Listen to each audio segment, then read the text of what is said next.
Karena itulah maka bila kita ingatkan kita ini telah belajar dan beramal dengan tarekat Naqsabandiyah Khalidiyah. Zikirnya ialah antara lain sebut dalam hati Allah, Allah, Allah. Kita tunjukkan kalimah Allah pada 7 lataif.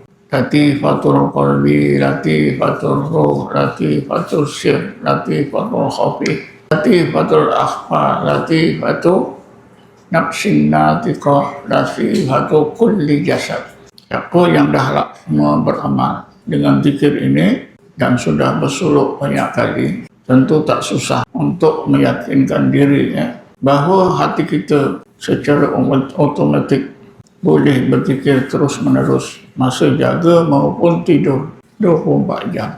Jadi bila hati kita terus menerus berzikir, maka Allah hidupkan hati kita, beri cahaya. Bismillahirrahmanirrahim. Awaman kana mayyitan fa ahyaynahu wa ja'alna lahu nuran yamshi bihi fin nas. Faman masaluhu fil dhulmat laisa bi kharijin minha. Adakah orang yang hatinya mati lalu kami hidupkan? Fa ahyaynahu. Kenapa hati setengah orang mukmin Allah biarkan, setengah orang mukmin hati mereka Allah hidupkan. Yang hati mereka itu dihidupkan karena mereka berzikir, yang tak dihidupkan karena mereka tak berzikir. Untuk meyakinkan diri kita, tuan-tuan, zikir itu menghidupkan hati pun susah. Kita sendiri pun tertanya-tanya, betul ke hati aku ni mati? Betul ke hati aku ni buta? Dah mati buta. Dah Allah sebut dalam Quran. Bismillahirrahmanirrahim.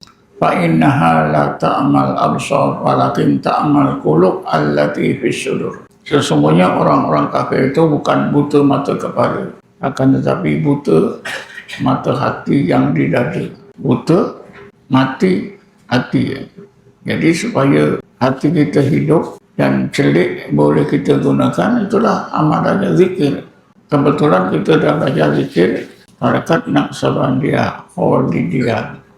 Bila kita tahu macam ni, tuan-tuan, insya-Allah tuan-tuan dapat menghargai, menyanjung tinggi. Kerana Allah telah kurniakan kita zikir, bukan main-main. Kita tengok dalam dewan ni, ramai. Tapi walaupun ramai macam ni, tuan-tuan, kalau kita bandingkan orang-orang Islam di luar sana, kita ni merupakan kumpulan yang tak nampak. Satu Imam Ishaq seperti satu titik dalam Quran.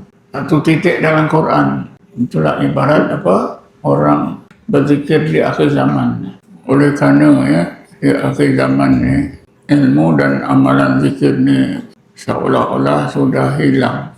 Tapi janganlah kita anggap ramai, penuh dewan.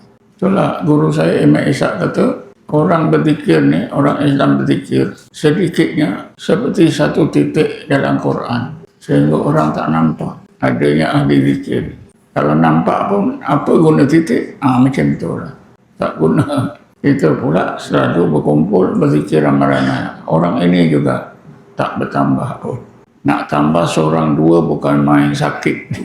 Masing-masing ajak kawan. 30 orang, 40 orang ahli kita ajak kawan.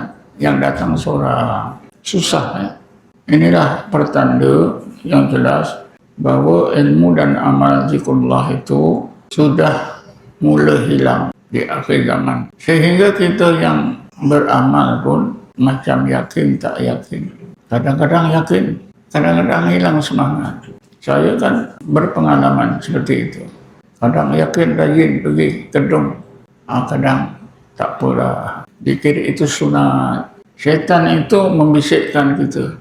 Zikir itu sunat. Kenapa nak susah-susah? Lagipun zikir kan boleh buat di mana-mana. Bila-bila. Buat apa nak datang tawajuh susah payah.